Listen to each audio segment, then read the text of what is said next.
বন্ধুরা, গৃহপ্রবেশ ধারাবাহিকের আজকের পর্বে দেখানো হয়েছে শুভা স্টোরে এসে আদিকে কল করে। আদি শুভর ফোন রিসিভ করে মনে মনে ভাবে, না না, আমি শুভকে এটা কখনোই বলতে পারবো না। মোহন আমার সাথে আছে। আমি আর শুভকে কষ্ট দিতে চাই না। কোনোভাবেই আজকের দিনে আমি শুভকে কষ্ট পেতে দেব না। আজ আমি তাড়াতাড়ি বাড়ি ফিরবো, শুভকে সারপ্রাইজ দেব, শুভর সাথে অনেক সময় কাটাবো। এই ভেবে আদি শুভকে বলে, শুভ, আমি সৌমিতের সাথে একটি মিটিংয়ে ব্যস্ত আছি।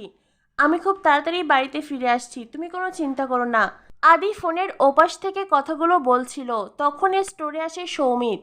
সৌমিতকে দেখে শুভর পায়ের তলা থেকে যেন মাটি সরে যায়। শুভ আদিকে বলে, ঠিক আছে আদি, আমি রাখছি। আদি বলে, কেন কল করেছিলে? শুভ বলে, আমি ভুলে গেছি। এই বলে শুভ কল কেটে দেয়। এরপরেই সৌমিত শুভর দিকে এগিয়ে এসে বলে, এ কি রে, তুই এখানে? শুভ বলে, তোর দাদা ভাইয়ের জন্য খাবার এনেছিলাম, তোর জন্যও খাবার এনেছি, খেয়ে নিস। এই বলে শুভ ওখান থেকে বেরিয়ে আসে। কিন্তু আদির বলা মিথ্যে কথাটা বারবার শুভর মনে পড়ছে। শুভ ভাবতে পারছে না আদি তাকে এইভাবে মিথ্যে কথা বলতে পারে। অন্যদিকে আদি মোহনাকে বলে, মোহনা, আমাকে এক্ষুনি বাড়িতে যেতে হবে। মোহনা বলে, আদি, এই তো এলাম, আমার কথা তো এখনো শেষ হয়নি, আর একটু থাকো না। আদি বলে, মোহনা, আমি তোমার সাথে পরে কথা বলবো। মোহনা বলে, আদি, আবারও পরে? এই বলে মোহনা আদির হাত ধরে আদিকে বারবার করে অনুরোধ করে আর একটু থেকে যেতে। তখনই সেখানে আসে শুভ।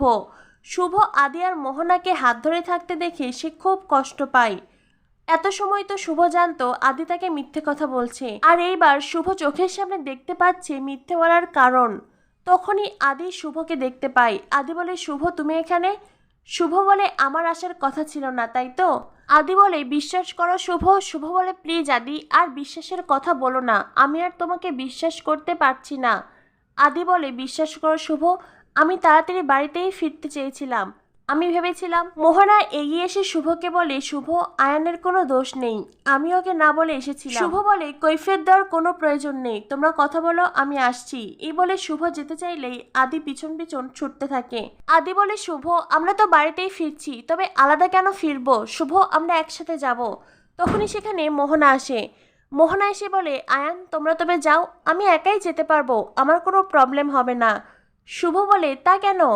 তুমি যার সাথে এত কষ্ট করে দেখা করতে এসেছো সেই তোমাকে বাড়িতে পৌঁছে দেবে। আদি বলে, ঠিক আছে, তুমি যখন বলছো আমি মোহনাকেও পৌঁছে দেব, কিন্তু শুভ, আমরা একসাথে যাব। শুভ যেতে চাইলেই আদি পিছন থেকে শুভর হাত টেনে ধরে। শুভ বলে, রাস্তার মাঝখানে সিন ক্রিয়েট করো না, আমি তোমার গাড়ির দিকেই যাচ্ছি। এরপরে আদি শুভর হাতে ছাড়ে। আদি গাড়িতে বসতেই মোহনা গিয়ে সামনের সিটে আদির পাশে বসতে চায়। তখনই সেখানে শুভ দাঁড়ায়। মোহনা শুভকে বলে, আসলে কি বলতো, এই কদিনে অভ্যেস হয়ে গেছে। শুভ বলে, কি জানো তো, ভগবান প্রত্যেকের জন্য নির্দিষ্ট জায়গা ঠিক করে রেখেছেন। এই যেমন দেখো, আকাশের জায়গা মাথার উপরে, ঠিক তেমনি মাটির জায়গা পায়ের নিচে। এখন পায়ের তলার মাটি যদি মাথার উপরে উঠতে চাই তাহলে তো প্রকৃতির ভারসাম্য নষ্ট হবে, তাই না? মোহনা তখন খোঁচা মেরে শুভকে বলে, কি অদ্ভুত বিষয়, দেখো, আমরা কিন্তু চাইলেও মাটিকে অস্বীকার করতে পারি না। পায়ের তলার মাটি যদি একবার সরে যায় তাহলে আর কোনো কিছুই ঠিক থাকে না।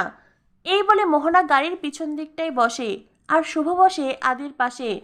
শুভর চোখে জল ছলছল করছে। পুরো রাস্তায় একটাও কথা বলছে না শুভ।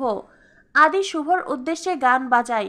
মোহনা সেই গানেতেও ভাগ বসায়। মোহনা বলে, আয়ান, তুমি আমার পছন্দের গান বাজিয়েছ, তোমার মনে আছে শেষবার যখন আমরা এই গানটা শুনেছিলাম আমরা কত আনন্দ মজা করেছিলাম? মোহনা শুভকে শুনিয়ে শুনিয়ে নানান কথা বলতে থাকে, স্মৃতিচারণ করতে থাকে। অন্যদিকে আদি মনে মনে ভাবে, মোহনাকে এক্ষুনি এই কথাগুলো বলতে হলো। শুভ তখন আদিকে বলে, আদি, তুমি তো আগে এই ধরনের গান পছন্দ করতে না। তখনই মোহনা শুভকে বলে, শুভ, মানুষের অভ্যেস যেমন বদলায় ঠিক তেমনি মানুষের পছন্দও বদলায়।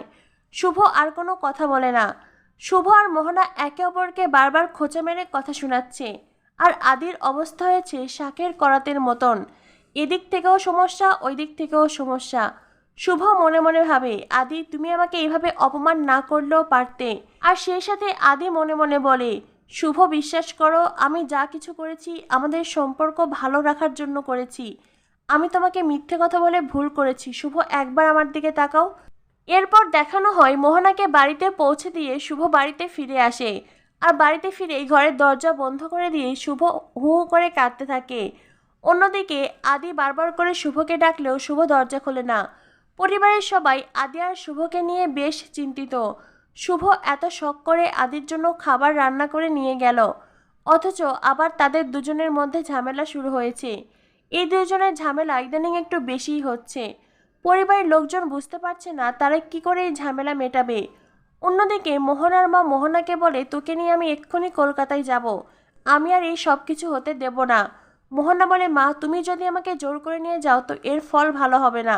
তো বন্ধুরা, কি হতে চলেছে গৃহপ্রবেশ ধারাবাহিকে? পরবর্তী আপডেট পেতে আমাদের সাথেই থেকো। ধন্যবাদ সবাইকে।